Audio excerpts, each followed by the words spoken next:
Neither one of these fighters have ever been knocked down. Katie Taylor is hurt! Katie Taylor is hurt! He's holding on for dear life. I only know 2 dates off the top of my head. I know March 8th, 1971. Yeah. That's the fight of the century. Yeah. And I know April 30th, 2022. Yeah. They fought for history, and they're making history. Oh my word! You're in that conversation, which is pretty wild, right? Madison Square Garden is the mecca of boxing. To actually dance in the same arena as some of the greats in the sport is exactly where you want to be. I'm so grateful. There it is, yay!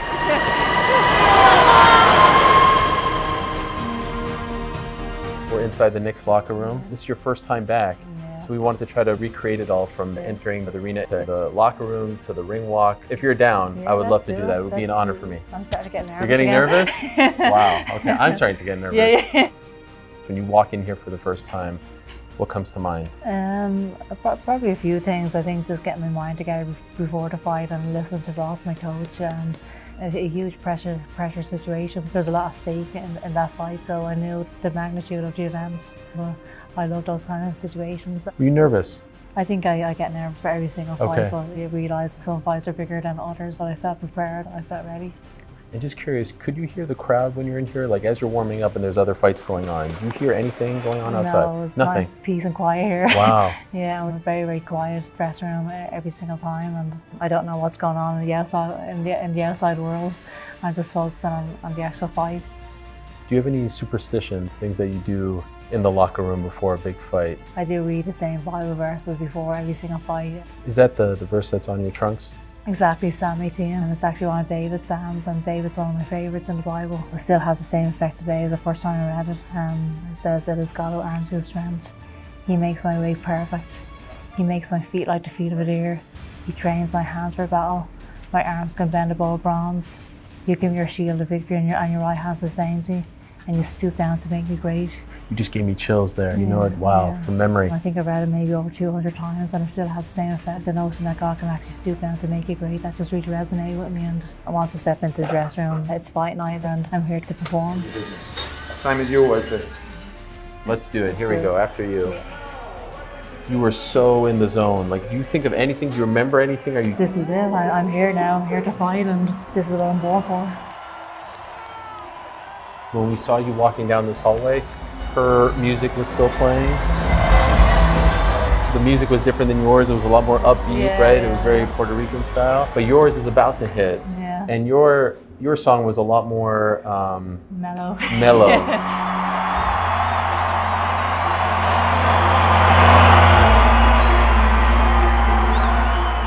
Why did you choose that song? It was called "Awake My Soul." I was listening to that song all the way up to the fight. Plus the lyrics in the song really hit me hard, and one of the lines says, "When he moves, make no mistake, the bells of hell will begin to shake. All hail the Lord, all hail the King." And I just love that. That's my King, that's my Saviour. That really resonated with me in the lead up to the fight. You had never walked out to that song before, right? No. Yeah. Is it true that sometimes in the past you didn't even know what the song was going to be? Yeah, that you walked out to? That is true, yeah. Well, how's that possible? Because for some people, they care so much about the music, right? It's like such a big thing. Yeah. You would just leave it up to someone else to pick. Yeah, my manager usually picks for the most part, and it's funny when I'm about to make my walkout on some of the fights, I'm thinking all of a sudden, I wonder what song is going to be playing. Really? And why are you so carefree about the song? I mean, I'm just there to fight, regardless. Obviously, in the biggest fight in my career, I took it a bit more seriously than other times. Have you ever heard a song that he chose for you and then afterwards said, "I didn't like that song, never again"? Yeah, sometimes. Yes, really? Yeah. That is amazing. Yeah. By the way, did your manager Brian pick the last one? I picked the last one as well. So things are changing here. Things are changing. Okay, you're getting a little more particular. Yeah, exactly. Very kind of you. Right. Good to see you. you. Good to see you, Eddie. How are you? You're right. Yeah, good, thanks. This is a nice moment, by the way, because we're just recreating the ring walk with Katie. And you were a part of the ring walk. Ooh. Here you are. Yeah, and you were wearing a snazzy I'll tell tuxedo. You I've only worn it twice. Wow. The first night was when Anthony Joshua boxed Andy Ruiz here. And Katie boxed Bassoon on the same night, right? Katie won, AJ got beat. And I remember walking through here and I just took my bow tie off and I thought to myself, I am never bow tie again in my life. And then when Katie boxed Serrano here and we sold it out, I thought to myself, you should wear a bow tie and a tux. And I was like, no, I don't, because obviously it's just bad luck, bad vibes. And then I remembered that she won that night, right? So I put the bow tie back on. And as the decision was being, but it's funny what you go through your mind. Yeah. I'm saying, no, please. Yeah. If she don't get this decision, you're burning that tie. So yeah, I'm not wearing one tomorrow. I might wear one for 3 reasons. Same bow tie as the Josh? Same exact one. Wow, I thought maybe you threw it in the garbage. I remember the ring walk, like the ring walk was unbelievable, you know, and it was the mix of the two fans. I feel like that was the night for everything she's achieved. She should be so proud of what she's done, but that was the night where I think she was actually proud of what she's achieved. You could see it. She was like, yeah, just taking it around. It was so slow. You're pushing me into the ring, come on, Kate. I was like, oh, I know you're milking it now. Yeah. What was so different about it, as opposed to some of your other walkouts, it felt like you were soaking it in. I remember at one point you even looked at everyone, right? Trying to soak it all in. Probably one of the longest ring walks in history.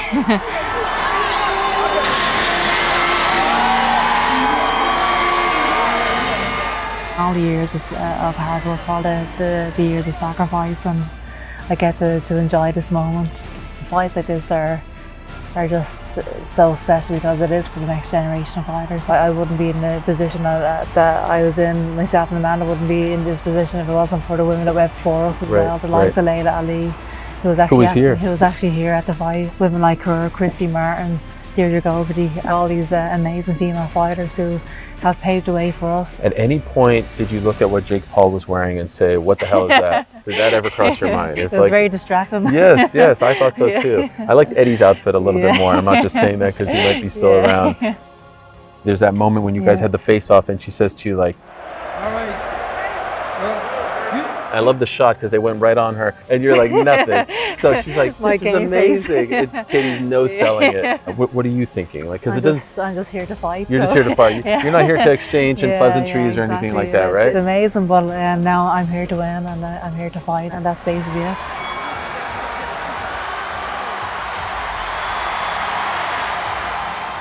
So now here we are. I mean, these would be incredible seats for the fight, right? This is amazing. Do you recall the beginning of the fight? Like, how do you feel like you performed in those early rounds? Yeah, I thought the area rounds were very, very good, very smart, solid rounds. Good hand speed from Katie Taylor. I wanted to ask you about was you never sat down in between rounds. Why was that?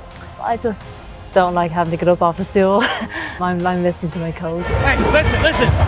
Just don't go head hunting crazy here, right? We gotta change this sometime. She's coming in small. That's why, hey, you take a chance behind the jab. Pick her up with an upper. Ross is just a brilliant coach, I have to say, and it's so important to be coming back to a corner you trust. Every single time, I'm hanging on every single word he says. Can we talk about that 5th round? Yeah, no. No? Would you rather not? No, I'm joking. Have you erased it from your memory? Round 5, scheduled for 10. Serrano comes out with a quick punch, answered by Katie Taylor. Yeah. Would it be fair to say maybe Katie's taking way more than she's throwing. The most trouble you've ever been in as far as a pro? Oh, she may have hurt Katie there. Katie was falling forward, but then Katie snaps her face. Best round of the fight. Yeah, I mean, I believe it or not, I came back into the dressing room after the fight and everyone was talking about the 5th round. I was like, what happened in the 5th round? Wow. Blood from the nose of Katie Taylor from Amanda Serrano here. She's looking bloody. Katie Taylor is hurt. Katie Taylor is hurt. She's holding on for dear life. I obviously took some heavy shots in that round. On one hand, I came away from that fight completely reassured. I took her best shots and I was okay. We've never seen Katie in trouble like this before. You know, we wondered if Amanda Serrano's power would go up to 135, and the way it has below 130, it absolutely has. Look at the Puerto Rican sensation go! Katie is taking so much damage right now. She's off balance. She has no legs. I think people are talking about it as if I was about to get killed or something, but I was absolutely fine. I'm there to fight, and I have a huge heart, huge chin, and I took her best shots.